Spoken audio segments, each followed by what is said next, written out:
grab a cup of coffee and let's talk about it.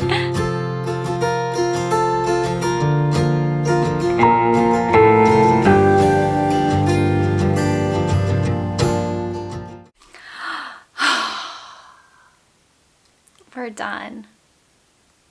I am so happy.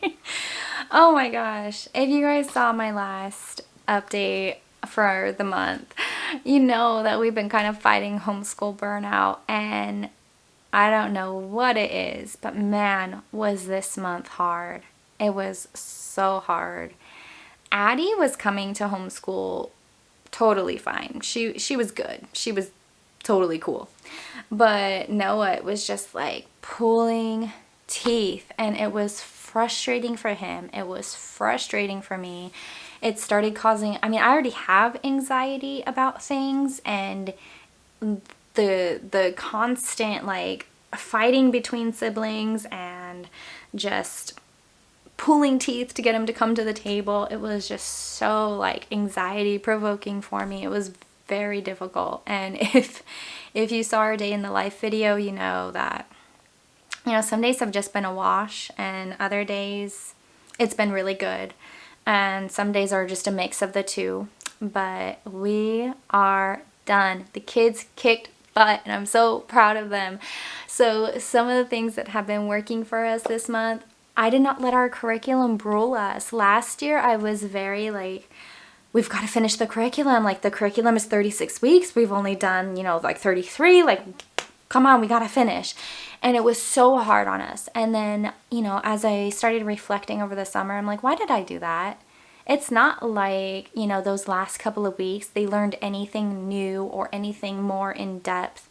It was basically just, you know, checking off boxes. And that's not what homeschool is about. Homeschool is about so much more than what lies in that curriculum. It's about, you know, your family and your kids' hearts, and are they growing into good people? And, you know, are you accomplishing the things that you want to accomplish, you know, for your family and as a homeschool mom? And you know, it's just so much more than curriculum.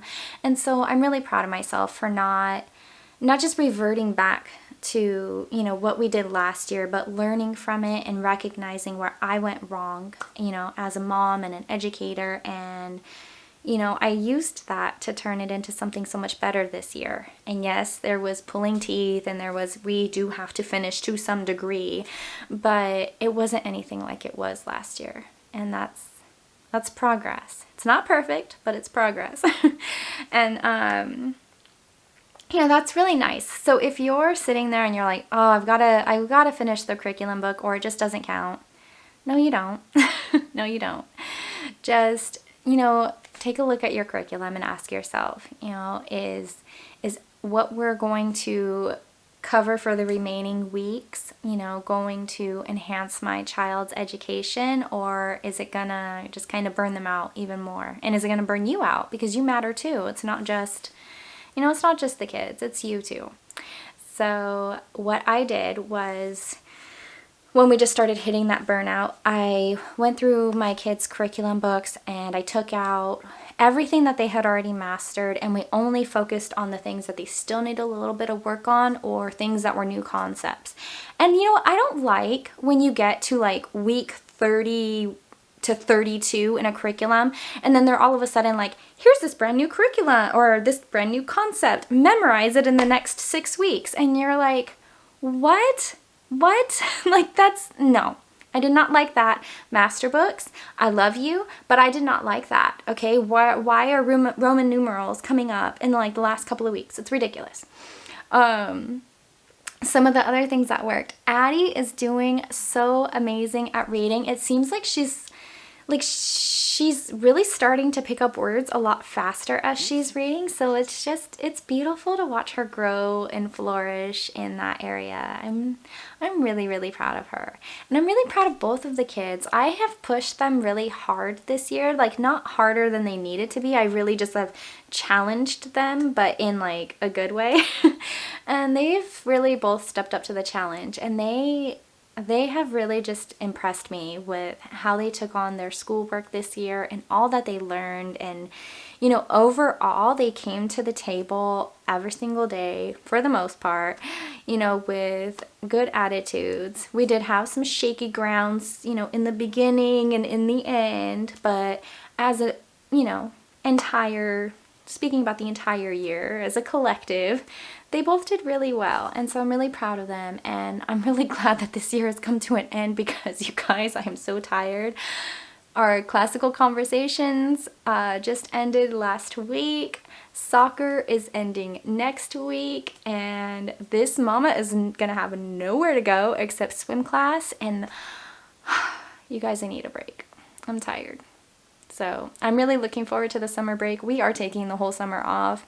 We even finished, you know, earlier than expected, so I don't know, maybe I'll get the itch to start earlier in the summer than we were planning on, but I'm not even thinking about that right now. I'm just gonna enjoy the break. I'm gonna enjoy time with my babies. I'm gonna enjoy time reading to them without feeling the need to teach them constantly. You know, I get to step into the role of, you know, just being their mom instead of being mom and teacher and chauffeur to soccer and, you know, coordinator of events and taking them to co-op and just all of the very many hats that you wear as not only a mom, but as a homeschooler.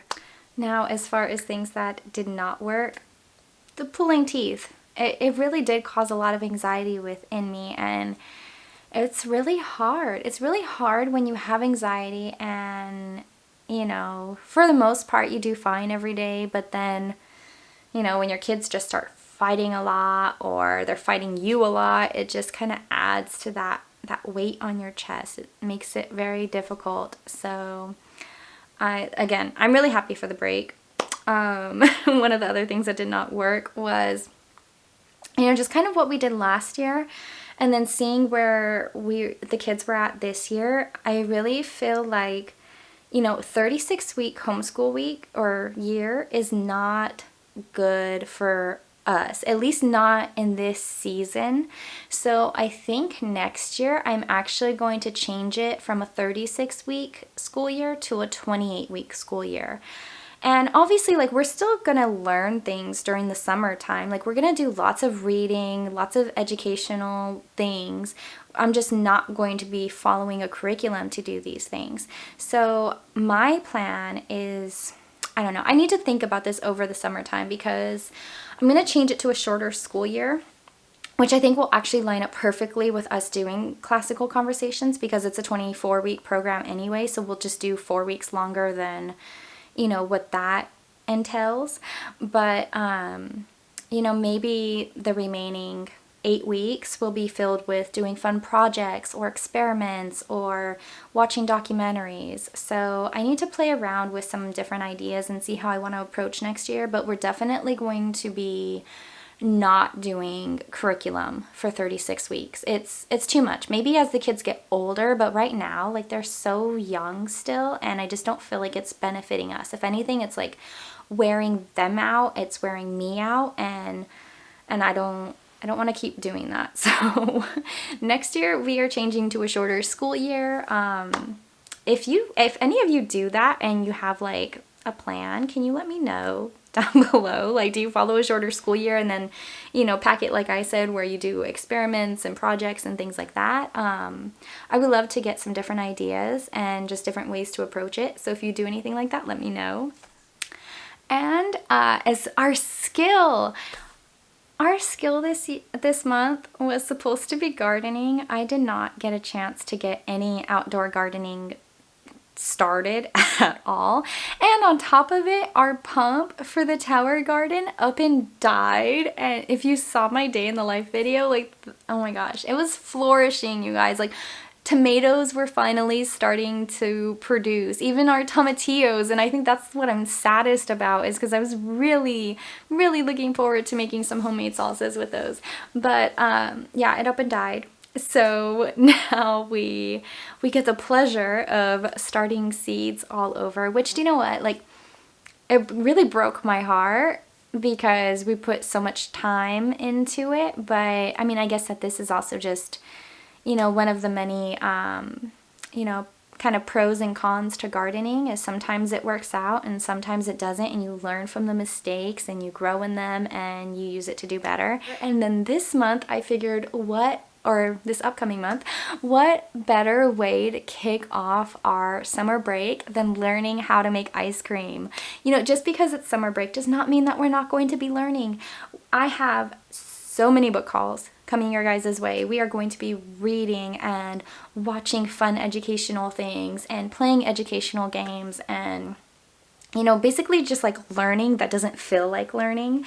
And so we're gonna be making ice cream. I purchased some really fun books. This one is a D.K. Smithsonian Curious About Ice Cream, and it kind of goes over the history of ice cream and, you know, how different cultures made like their ice cream and just different like fun facts. I thought that this would be so fun to read. And then I also picked up 2 ice cream books. So one is a dairy-free ice cream. It looks so good. Butter pecan ice cream. It looks so good, you guys. I'm so excited. Oh, I don't know what that is. Some kind of honeysuckle ice cream. I'm not gonna make that. It looks like there's things and I don't like that. But look, that looks delicious. Ice cream sandwiches. And then I got the complete Cuisinart homemade frozen yogurt, sorbet, gelato, and ice cream maker book. I picked up an ice cream maker on Amazon, and you guys, it looks like, I'm so excited for this. I think that this is going to be a really fun, just something fun to add in for the kids. You know, they're going to learn, they get to work on math and following directions and reading comprehension and all of these things that you're doing when you're cooking, but it's going to be fun and there's going to be ice cream and I can't wait. So what are some of your guys' summer plans? I would love to hear it. You know, are you done with the school year? Are you still going? What are you doing? You know, are you finishing strong, or are you like us and you're like, oh, I'm hardly finishing? So let me know down below. I would love to hear what your summer plans are and where you're currently at in your school year. If you like this video, please give me a big thumbs up, hit that red subscribe button, and I'll see you again later. Bye!